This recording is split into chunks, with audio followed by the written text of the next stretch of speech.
Nightfall, as we mentioned earlier. I remember looking at the sky, and it was a very eerie green color. Just real eerie, still, and quiet, and then all of a sudden everything just went to pieces. Debris was flying everywhere. When we first spotted it, it was one big tornado. And it just flattened everything. It's a miracle that any of us survived. 60 years ago today, the worst tornado outbreak in our area's history killed 82 people and injured nearly 700 others locally. It was Palm Sunday, 1965. The outbreak spawned 47 tornadoes across the Midwest, including this terrifying double-barrel tornado that destroyed the Midway Trailer Court in Dunlap, photographed by Paul Huffman of the Elkhart Truth. Just an hour later, Dunlap hit again by the deadliest tornado of the day. Goshen News photographer Bob Conrad snapping this photo here behind me. Now we're hearing from 3 sisters who survived in the Sunnyside neighborhood and what they remember from that horrible day.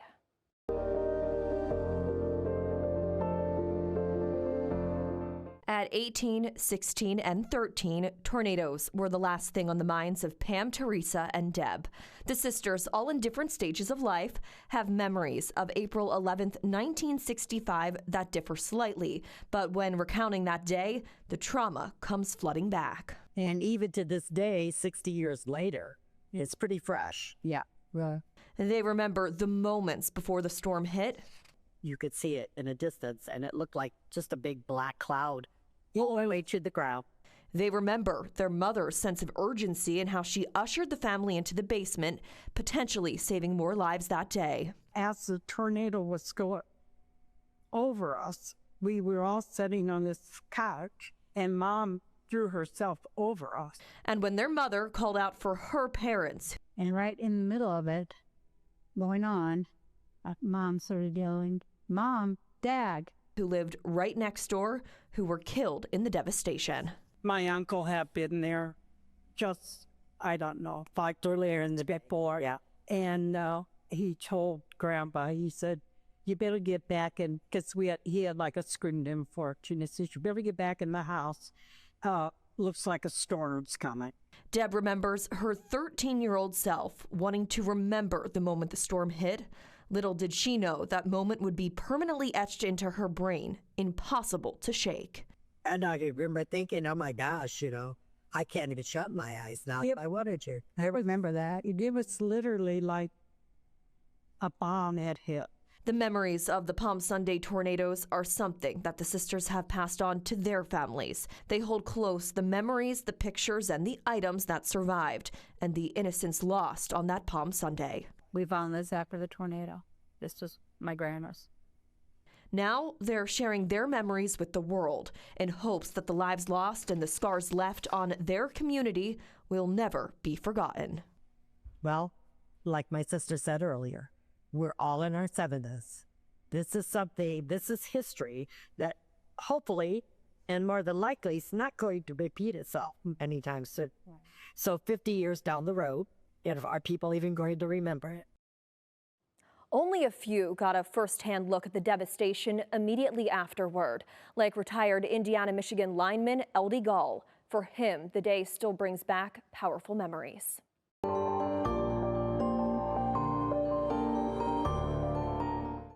Sunday night, we were going to church down County Road 26. I almost got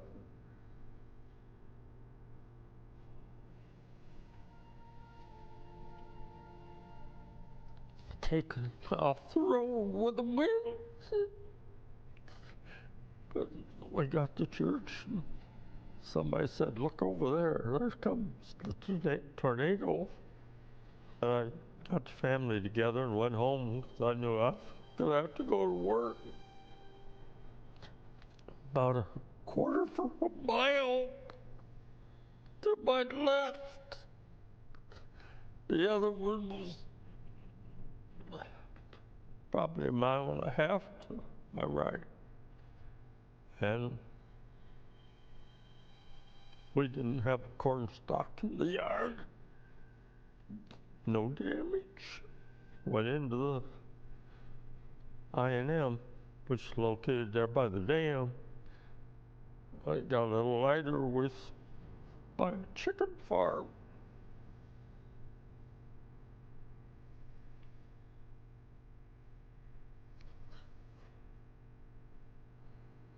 They were featherless. That was one of the big things that stays in my mind. Cars that were carried off and set laying in a field. Our foreman wanted us to look in the car. I didn't do that. After that, well, we worked, like I say, dawn to dusk. We didn't have bucket trucks back then. Some of the poles we had to climb because cross arm would be broke or something. Others we had to change poles out. We probably had 10 from our power company. Plus they had these contractors that do line work. They brought them in too. It was just our job. We did it. Just feel sorry for those people. Some of the houses are gone. I don't think about it too much anymore.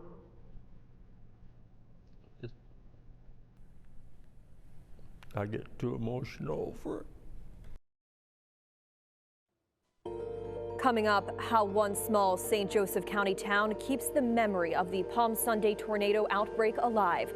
Plus, meteorologist Abby Wepler tracks the outbreak hour by hour.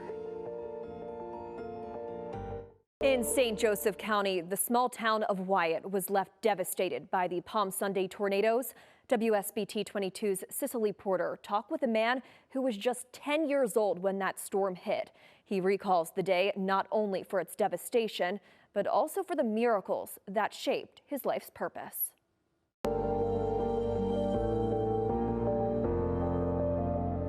April 11, 1965 is a day in this town many will never forget. But for some, the impact of that day extended far beyond the storm. It's a day Bob Sauer says is etched in his memory. He vividly recalls huddling with his family in his grandparents' home as the tornado bore down. I remember my dad and my grandpa both shaking their heads and go, well, there goes Kelly's place. As the storm intensified, Bob watched in disbelief.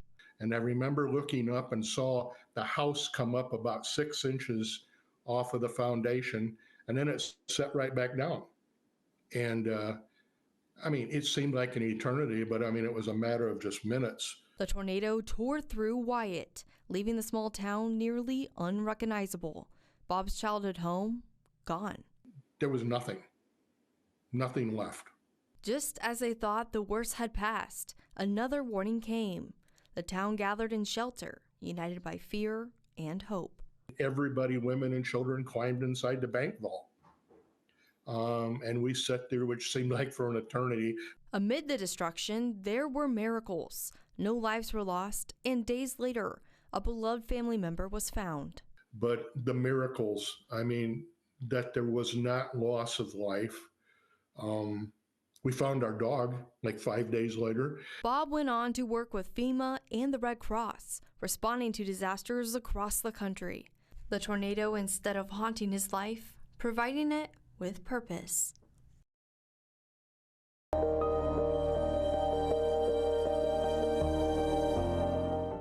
I'm meteorologist Abby Wepler, and like Cicely was saying, she was tracking that tornado, of course, from Wyatt. But when we look at the big picture, Palm Sunday tornado, look how it spanned across the area. So I'm going to take you through the different tornado tracks for us here locally, not necessarily in the time frame of which they started, but to make it easier, go west to east. So, of course, we're going to go from Porter over to LaPorte County. That start time there was 6:10. The rating there was an F3. Those are wind speeds about 135 to 165 miles per hour. With this particular track, there were 0 fatalities or injuries, but now we're going to go farther east. This, of course, was the tornado that Cicely was talking about. Coons Lake making its way through Marshall County into St. Joe County, ending in Elkhart County. Look at this. The rating again, that F3, those are wind speeds 135 to 165 miles per hour.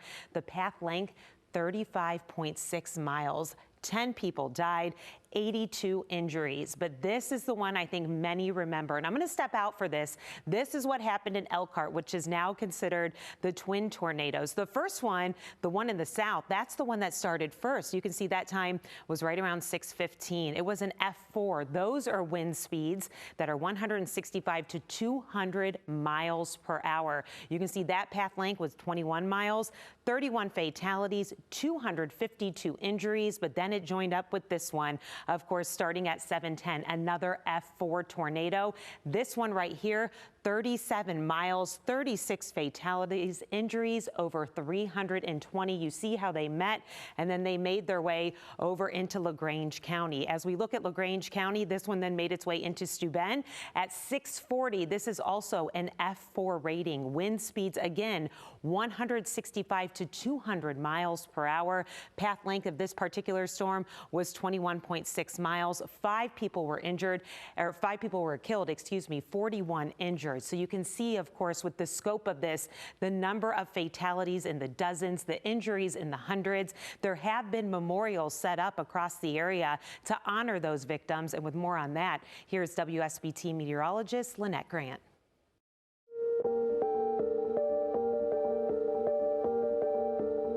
The memorial for the Palm Sunday tornadoes sits on the land that used to be owned by the family of Debbie Waters. Her family's life was turned upside down from that tornado, but in the chaos that followed, the memorial brought a sense of peace and closure. Debbie Waters embraced being the little sister. Her brothers, 11-year-old Mike and 10-year-old Stevie, helped her grow up. When the Palm Sunday tornadoes touched down in Elkhart County, 6-year-old Waters had to grow up very quickly. And you couldn't see, and you really couldn't hear much. But I did hear Stevie yell for Mom. Stevie would not survive the tornado. In the weeks to follow, Waters' father no longer wanted the land where their house once stood. A neighbor purchased the property, but her father eventually bought it back. 34 years after the tornado, an idea struck. Turn the exact spot into a memorial. I don't want that day to ever be forgotten. I mean, it's been 60 years now. The memorial is located on Cole Street in Dunlap. Waters and her family spend days every spring cleaning it up. The first thing visitors will notice here at the memorial is this giant rock. This rock is the exact spot where Debbie Waters' house stood before the tornado. Behind it, you'll see a list of names, victims from that day. Another thing you'll notice, you won't see it, but rather feel, a sense of peace. Waters explains they wanted survivors to come here and find comfort, closure, or whatever they needed. That's why, in her mind, the memorial is just as much for the living as it is for those who passed. Steve and Mike were 11 months apart. When Stevie died, it was like part of Mike died too. It can take years to work through the emotions and memories from a tragic event like these tornadoes. For Debbie and her family, this memorial brought everyone together again. The memorial is for people to go there and to remember their loved ones that they lost, or to pay respect to the people that maybe they've never met.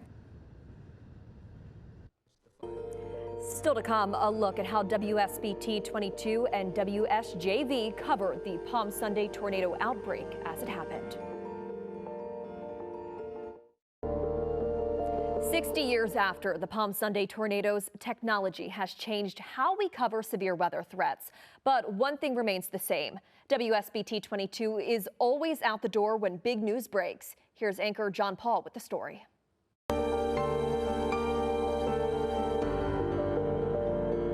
The first band of the killer tornadoes flashed across the 5-county northern Indiana area shortly before nightfall. Within minutes, a TV announcer says a tornado has been sighted. Then another. Then another.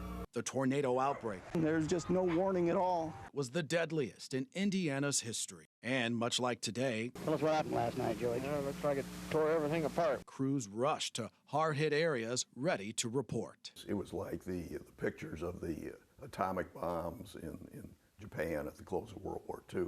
Just total devastation. Jack Colwell, a 20-something reporter with the Tribune, will never forget what he saw. And of course, I was trying to get information. You had to go up and ask people where they were, what they saw, if they were aware of anyone who was injured, killed.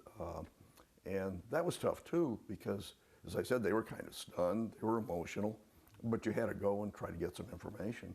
Eyewitnesses say the tornado terror lasted 15 seconds. When it came across, it was the loudest roar I ever heard in my life. It was just unbelievable loud, and it was like a vacuum. You couldn't breathe. There was no air. And when it was all over, only 12 of the 220 mobile homes at Midway Mobile Home Park were left standing. This was a real mess. Things were flat, and of course they were doing everything they could to lift up the debris to find any more bodies because of the number of people that were missing. The destruction brought President Lyndon B. Johnson to town. Can you give us your impressions of what you saw in Elkhart County, Director? WSBT-22 was also there. Well, it's very sad, and we're very sorry that all this tragedy has been visited upon these wonderful people in this good state. We're sorry what's happened, and we want to do anything we can to be helpful. 60 years later, we're still here with better technology and faster warnings, giving you more time to protect your family. In the midst of unimaginable destruction and death came the helpers. WSBT-22's Bob Montgomery talked with a curator at the Elkhart County Historical Museum about the sense of community in those hardest hit areas.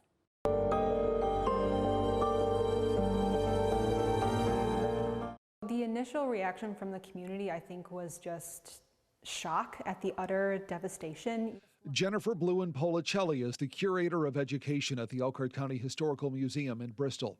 While the images of mass destruction are what stand out for most people, for her, community support is the legacy of the day. Family that was in the Sunnyside neighborhood, and it was a mother and a father and their 3 teenage sons. And they had all gathered in the basement during the storm, and they literally heard their house explode over top of them, and there was dirt raining down on them. It was pitch black for a few seconds, but then they look up and they see just the sky where there used to be a house. Within minutes, their neighbors had come to gather around them and to help them out of the basements. Neighbors helping other neighbors and the first responders' search for victims was a painstaking process.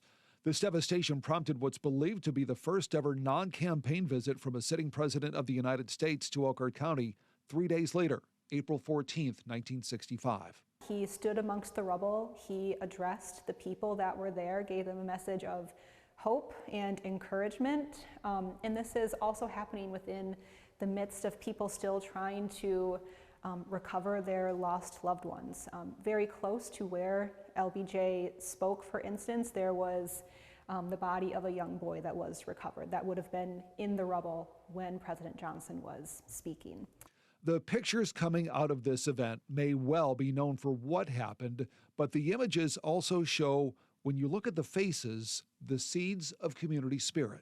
There was one Red Cross worker who came to offer aid in the aftermath of the tornado, and she had worked on many other different natural disasters, but she said that specifically what she saw in Elkhart County was just far and beyond the response of other neighborhoods that she had visited that had been impacted by other storms.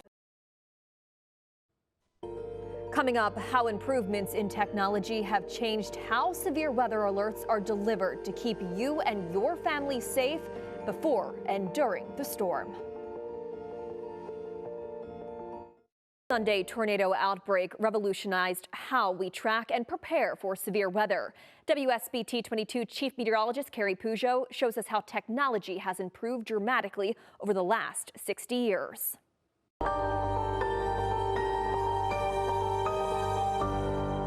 In 1965, we didn't have a local radar. Outdoor weather sirens weren't used, and many people just didn't know where to go to be safe. In a 64-page weather survey from the National Weather Bureau at the time, they made a long list of recommendations to keep people safe in the future. One of the biggest was to make sure people could be warned as quickly as possible. In 1965, the way warnings were communicated was by phone. We got a call from Chicago on the radar. They had a hook echo. But that day, warning everyone every time there was a new tornado became an impossible task. There were so many tornadoes and so widespread, communications were disappearing. I put out a blanket warning for all our counties. Now, when warnings are issued, we don't have to rely on making a bunch of phone calls, which can be very time-consuming. Technology improvements, including the internet and cell phones, allow us to get the info out almost instantly to TV, radio, phones, and community systems like sirens, all at the same time. Another goal set after the storms was to install radars. Many radars were old World War II aircraft radars and couldn't tell us much about the storms. Hook echoes, you knew what they were. You didn't understand a lot of the meteorology and the science that was going up. You knew it was a warning situation, though. Doppler radar was very new technology in 1965, and even the radars that we did use, there weren't very many of them. Some states didn't even have a single one. Now there's coverage everywhere, so there are no blind spots. New radar technology is currently being developed by NOAA. It's called phased array radar and will give us much faster updates, allowing for more warning time and more specific details. Dr. Ted Fujita, who created the F scale for rating tornadoes, did some of his research in Elkhart County. He looked at some of the damage. When his research came out years later, it helped us understand what kind of damage happens with different wind speeds. This helps us now prepare for different levels of damage based on the storm's strength. With all these improvements, we still need your help. The key is being prepared. Days before storms are expected, we release storm outlooks that include locations and intensity possibilities. Plan with your family. Where is the safest place in your house? Sometimes it's the basement. For many, it's a hallway, closet, or bathroom in the middle of the house. On the day of storms, make sure all your devices are charged or that you have power banks ready. And mostly, make sure that you have multiple ways to get warnings. You can do this with weather apps that send you alerts, or by weather radio, or even by making plans to get updates from your family members. The Palm Sunday tornadoes are forever etched into the memories of those who survived, and those stories will continue to be passed down. That's why here at WSBT-22, we wanted to do this special report so those stories are not forgotten. And if another horrible tornado outbreak happens again, we'll be here to keep you safe. Thank you for watching. WSBT-22 News at 6 is next. Thanks for watching. Here's another story you may like, and subscribe to the WSBT-22 YouTube channel.